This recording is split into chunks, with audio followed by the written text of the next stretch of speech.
सर्वसामान्यांची निशाणी, दिव्यांगांची निशाणी. उभे राहण्यापेक्षा इथे 20च मिनिटात संपवली आहे. तुम्ही म्हटलं तर 15 तास. इकडे या समोर या, थोडे पुढे पुढे सरकार म्हणजे रस्ता नाही. या या इकडे बस.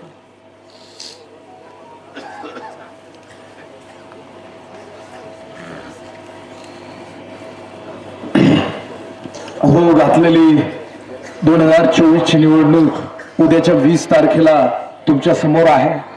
आणि त्या उद्याच्या 20 तारखेला उमेदवार म्हणून आम्ही तुमच्या समोर आहोत आणि तुम्ही आम्हाला मतदान करा.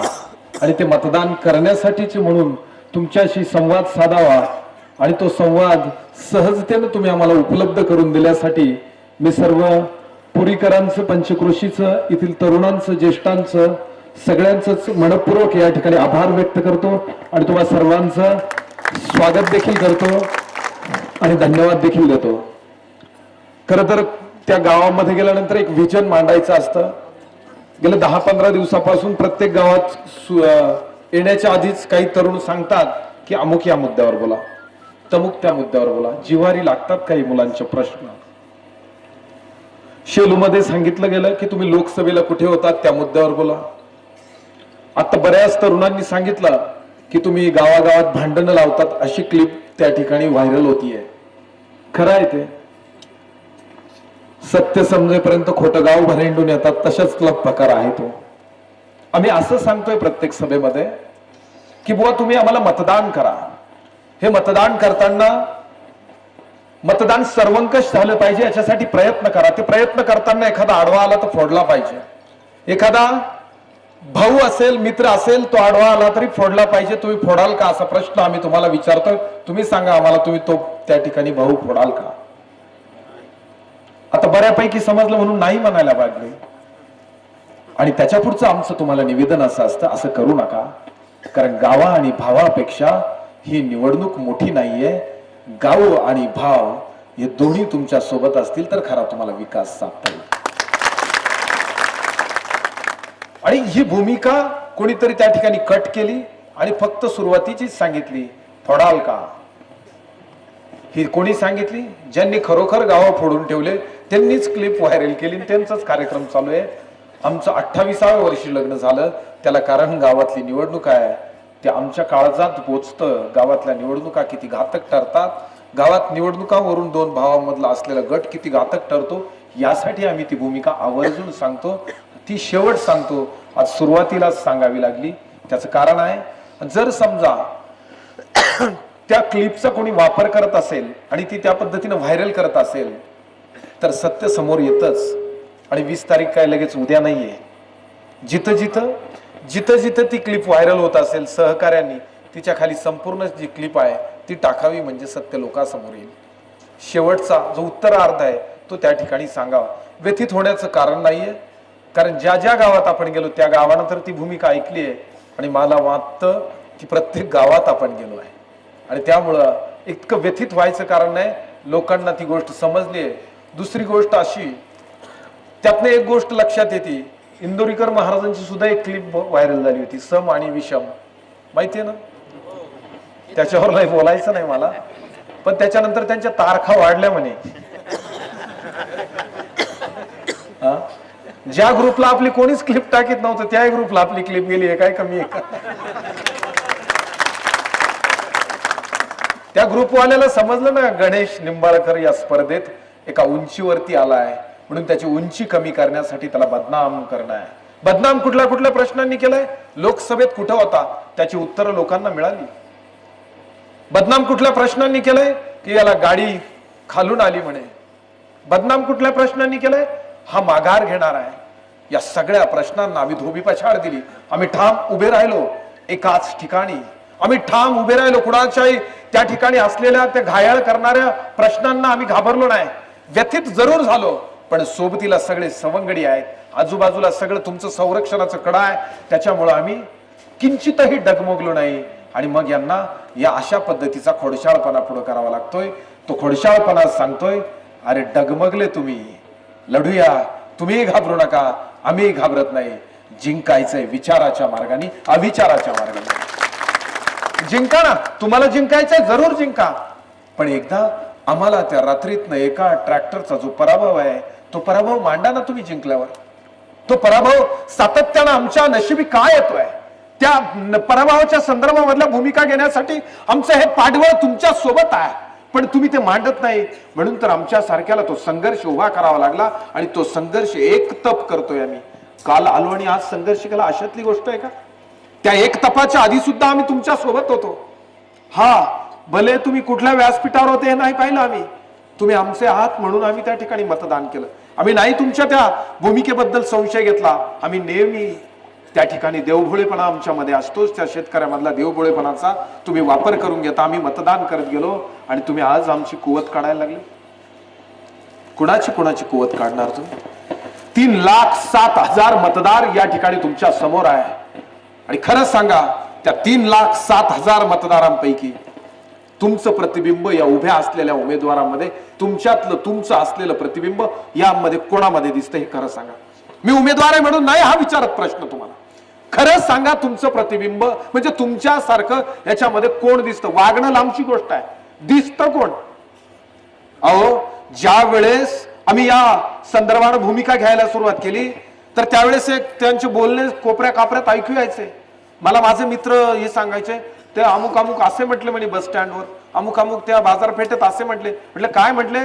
ते म्हटले या असे आमदार होत असते काय, असे वानमारे जर आमदार व्हायला लागले तर लय झालं म्हणे. हे असे आमदार होत्या का म्हणे. पण गेली महिनाभर, 1.5 महिना, 2 महिने आम्ही या प्रवासात ज्यावेळेस तुमच्याशी संवाद साधतोय, तुम्हाला कळालं की आमची भूमिका ठाम आहे. तुम्ही आमच्या मागे एकवटलात. तुम्ही टीव्ही चॅनल्सच्या मुलाखतीमध्ये आमची बाजू मांडली. तुम्ही अनेक सर्वे झाले, त्या सर्वेमध्ये आमच्या संदर्भाने बाजू मांडली. तुम्ही सगळ्या भूमिकांमध्ये इतकी ही भूमिका उचलून धरली का तेच कोपऱ्या कापऱ्यातले म्हणणारे हे असे आमदार होत असत्या का म्हणे, ते आता म्हणायला लागले आयला हे का आमदार होऊन जातं का भाऊ. मग हे का आमदार, हे का म्हणजे काय? काय तो काय त्याला 4 हात लागतात का? कंपल्सरी का त्याच्याकडे 200 एकर जमीन असावी? कंपल्सरी का त्याच्या नाशिकला 3 गाड्या वेगळ्या फिरायच्या असाव्या, चांदवडची वेगळी असावी आणि फ्लाईटने जाण्याचा मार्ग वेगळा असावा, त्याचे बंगले वेगळे असावेत, इथला त्याचं रेस्ट हाऊस वेगळं असावं, त्याचे आसामला चहाचे मळे असावे, त्याचे पंचतारांकित हॉस्पिटल हॉटेल्स असावेत, या सगळ्यांच्या पलीकडे सुद्धा जे माहित नाही ते असावे. तो कायम महिन्यातनं एखाद्या वेळेस रिलॅक्स होण्यासाठी मलेशियाला गेला पाहिजे, असं काही कंपल्सरी आहे का निवडणूक आयोगाच्या त्या अर्जाच्या त्या सगळ्या प्रोव्हिजन्स मध्ये? अहो, निवडणूक आयोगानं आम्हाला त्या ठिकाणी उमेदवार म्हणून घोषित केलंय, तुम्हालाही तोच उमेदवार म्हणून घोषित केलाय. लायकी निवडणूक आयोगाच्या दृष्टीनं तुमची माझी तिथं सारखी आहे. आता प्रश्न असा आहे, तुमच्यासाठी लायकवान कोण आहे हे तुम्ही ठरवायचं आहे. हे सगळ्या गोष्टी तुमच्या उपभोगाच्या आहेत का? मी व्हिजनवर येऊ देत नाहीत कुठे याच्यावरती. दृष्टिकोन काय, उमेदवारानं काय करायचं हा दृष्टिकोन, हे विजन मांडायचं असतं. साले इतके एमटी प्रश्न पुढे आणले, त्या एमटी प्रश्नांच्याच मध्ये सगळी सभा संपून जाते. आणि त्याच्यात आपल्याकडे वक्ते खूप आहे. म्हणजे सभेचा एक मूड असतो आणि सगळा तयार करून पुन्हा टेम्परमेंट बनवायचं, हा एक सगळ्या गोष्टी. बरं, त्याचाही एक आनंद आहे, आपल्या लोकांना आपल्या सभेत बोलावं वाटतं. हा काय कमी लोकशाहीचा अधिकार आपण जागा केला काय? कुठल्या गावात वक्ता नाही, कुठल्या? मला असं एक गाव नाही दिसलं की ज्याला प्रश्न मांडता येत नाही. प्रत्येक जण दिलखुलास बोलतोय. नवनाथराव बोलले, दिलखुलास बोलले. इकडे संतोष भाऊ बोलले, दिलखुलास बोलले. काय शब्द चुकीचे होते त्यांचे? दिलखुलास तुमचे प्रश्न मांडता यावा यासाठी हे व्यासपीठ बाबासाहेबांनी तयार केले. आणि आम्हाला वाटतं ते पहिलं आपलं यश आहे.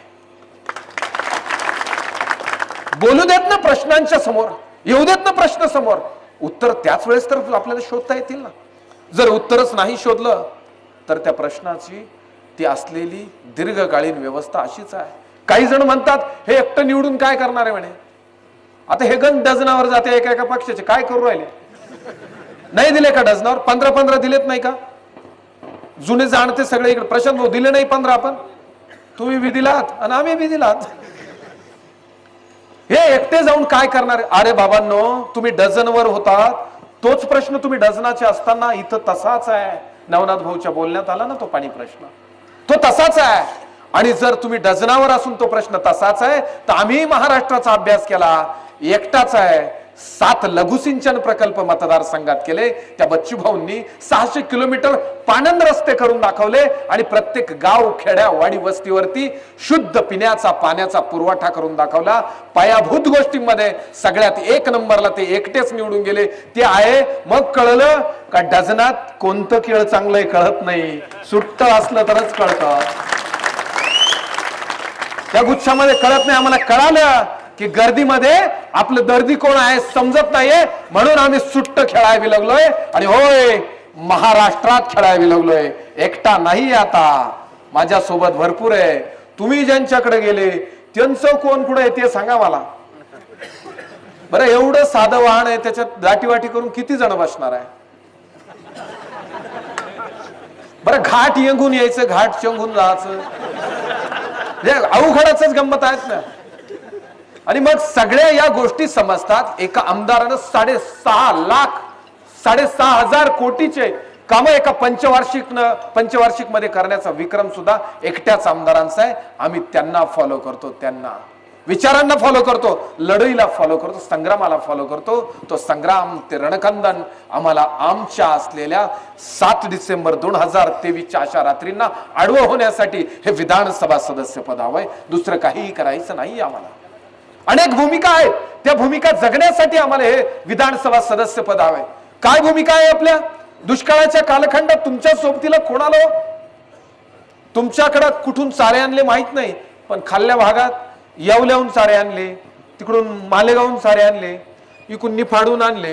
आणि दुष्काळ कुठं जाहीर झाला? येवल्याला, मालेगावला. आता तुम्ही म्हणाल त्यांना का दुष्काळ जाहीर झाल्याने फार काय मिळतं अशातली भाग नाही आहे. ते काही जाहीर झालं तर तुमच्या तरतुदीत 13,000 रुपयाच्या एकरी 13,600 का काहीतरी भेटतं. त्याच्यात फळबागासारख्या व्यवस्थेला सुद्धा तेवढंच मिळतं. आणि जर समजा त्या अनुषंगानं तेवढंच जर मिळत असेल तर आपल्याला किती वाजले?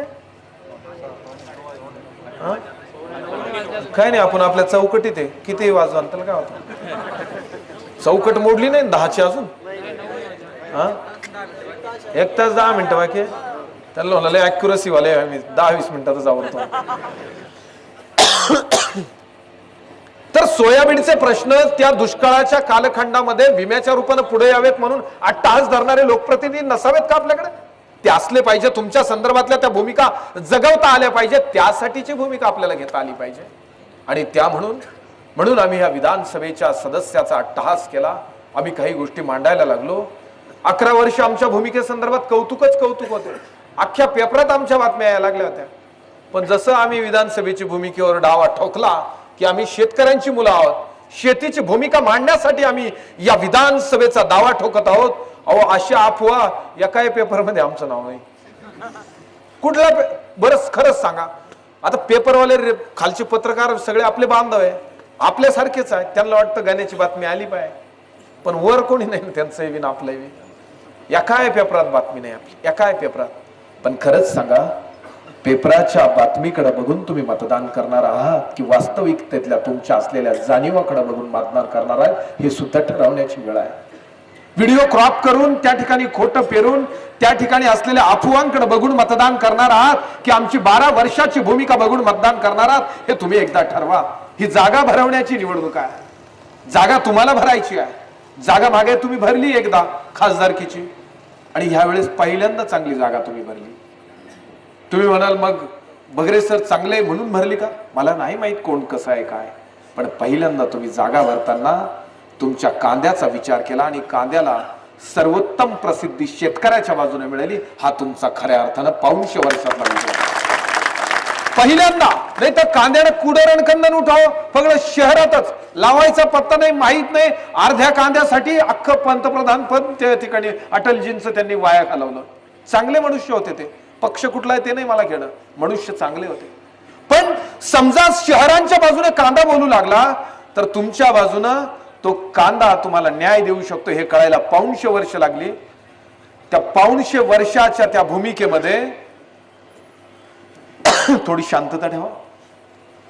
त्या 150 वर्षाच्या त्या तुमच्या भूमिका कळण्यासाठी जर तुम्हाला एका खासदारासाठी 11 खासदार घालावा लागले, हे केंद्राला समजलं, थोडी कळवळ वाजेले, एवढी विधानसभा उद्या बऱ्याच बदल्या होणार आहे त्यांच्यात सुद्धा. त्या बदल्या होण्यासाठी ही निवडणूक कारणी